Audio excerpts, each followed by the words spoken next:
अगली खबर की तरफ विश्व प्रसिद्ध धार्मिक स्थल मेहंदीपुर बालाजी के कपाट आज 8 माह बाद खुले हैं। जैसे ही मंदिर के कपाट खुले तो श्रद्धालुओं का आना भी शुरू हो गया।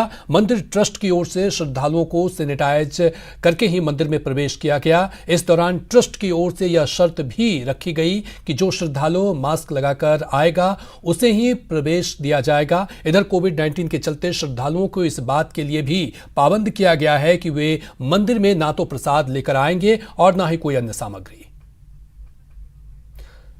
चलिए और अधिक जानकारी के साथ आशीष शर्मा हमारे साथ जुड़ चुके हैं। आशीष, जिस तरह से कोरोना के रफ्तार बढ़ रहे हैं, लेकिन ऐसे में मंदिर के कपाट आज से खुले हैं, क्या कुछ व्यवस्था की गई है वहां पर? बिल्कुल, मंदिर ट्रस्ट की ओर से काफी व्यवस्थाएं की गई है। यहाँ पर बाहर मास्क और सैनिटाइजर उपलब्ध कराए गए हैं। साथ ही पूरे मंदिर को सैनिटाइज करवाया गया था ताकि जो कोरोना वायरस है उसका संक्रमण ना फैल सके। हालांकि यहाँ मेहंदीपुर बालाजी में अनेक राज्यों के जो श्रद्धालु हैं वो आते हैं और उनका आना सुबह 8 बजे से ही शुरू हो गया है। मंदिर प्रशासन द्वारा प्रत्येक जो श्रद्धालु है उसको मास्क लगाकर ही प्रवेश दिया जा रहा है। साथ ही विशेष तौर पर जो प्रसाद या अन्य सामग्री लेकर मंदिर में जो जाते थे श्रद्धालु, उन पर पूरी तरह पाबंदी लगाई गई है। सिर्फ श्रद्धालु अंदर जाकर दर्शन कर सकते हैं। इधर जिला प्रशासन भी पूरी तरह सतर्क नजर आ रहा है। वहां पर पुलिस के इंतजाम भी किए गए हैं ताकि सोशल डिस्टेंस बनी रहे। इसके अलावा बात करें तो एक नोडल अधिकारी भी नियुक्त किया गया है जो कोविड-19 की गाइडलाइन का पालन करवाएगा। आशीष, आप अपनी नजर बनाए रखिए। बहुत बहुत शुक्रिया तमाम जानकारी के लिए।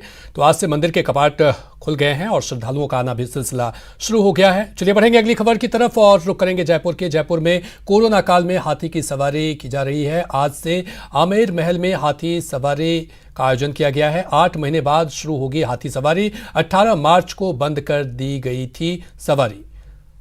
और अरबाज हमारे साथ और अधिक जानकारी के साथ जुड़े हुए हैं। अरबाज, क्या कुछ नजारा है वहां का?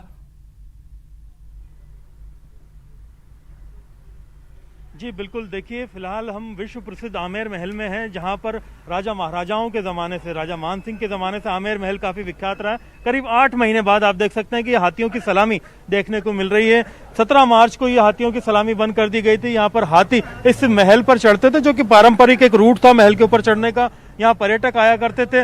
लंबे इंतजार के बाद में यहाँ पर ये जो हाथी सवारी थी वो बंद कर दी गई थी। फिलहाल कोरोना के एहतियात की वजह से सारी चीजें की गई थी, लेकिन अब जो पर्यटन विभाग है उसने यहाँ पर इसको इजाजत दी है। वन विभाग के साथ मिलकर के सारी चीज की गई है और इन तमाम चीजों के बाद में आप देखिए कि 106 हाथी यहाँ पर राइड के लिए आए हैं। तमाम महावत मास्क के साथ में हाथी स्वागत कर रहे हैं। हाथियों के साथ में जो सेंटर में मैसेज दिया गया है वो तमाम देशी विदेशी पर्यटकों को आई एम बैक का यहाँ पर मैसेज लिखा गया है कि हम वापस आ चुके हैं।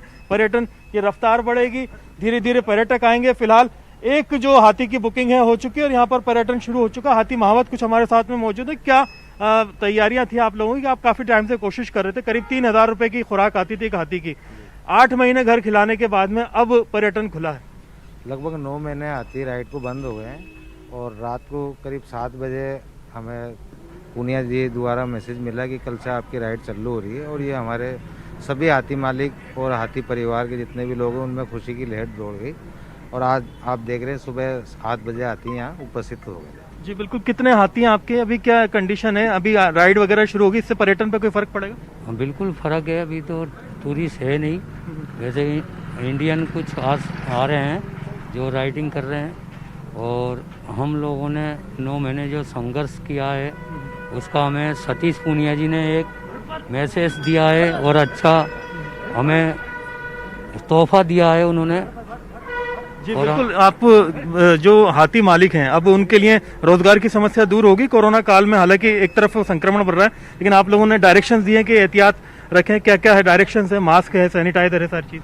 देखिए, जो कोरोना काल के अंदर हाथी मालिकों की आर्थिक स्थिति बिगड़ चुकी थी, अब ये हाथी सवारी जो जयपुर की विश्वविख्यात हाथी सवारी है दोबारा चालू हो गई। इससे हाथी मालिकों की आर्थिक स्थिति में सुधार आएगा और साथ साथ हमें जो गाइडलाइन जारी करी गई है जिससे हाथी को सवारी को बैठाने के तौर पे उनको सैनिटाइज करना है, उनके हाथों को सैनिटाइज करना है, सोशल डिस्टेंसिंग का ख्याल रखना है और साथ साथ थर्मल स्कैनिंग करनी है। हमें इन सारी सावधानियों को बरतना पड़ेगा हाथी सवारी के लिए। जी बिल्कुल, आप देखिए कि ये 106 के करीब हाथी हैं और पूरे जयपुर के विख्यात हैं। पूरी दुनिया में कहीं भी जयपुर की तस्वीर आती है तो सबसे पहले ये हाथी स्वागत करते हुए नजर आते हैं। हालांकि राजस्थान ऐसा राज्य नहीं है जहां पर प्राकृतिक रूप से हाथी पाया जाए, लेकिन यहाँ का इतिहास रहा है कि जब से यहाँ पर जयपुर का घराना रहा है तो यहाँ के जो महल है आमेर, इसमें हाथियों का अच्छा कलेक्शन रहा है।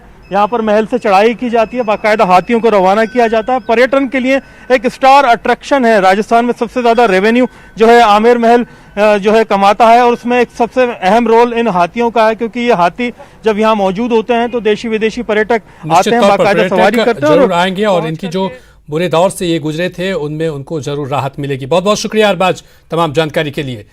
चलिए बढ़ेंगे अगली खबर की तरफ। और हेल्दी रहने के लिए सबसे जरूरी है दूध। शरीर में क्वालिटी प्रोटीन और कैल्शियम के लिए जरूरी है दूध, तो पीजिए हर रोज एक गिलास अमूल दूध। Stay home stay fit. लेंगे एक छोटे से ब्रेक।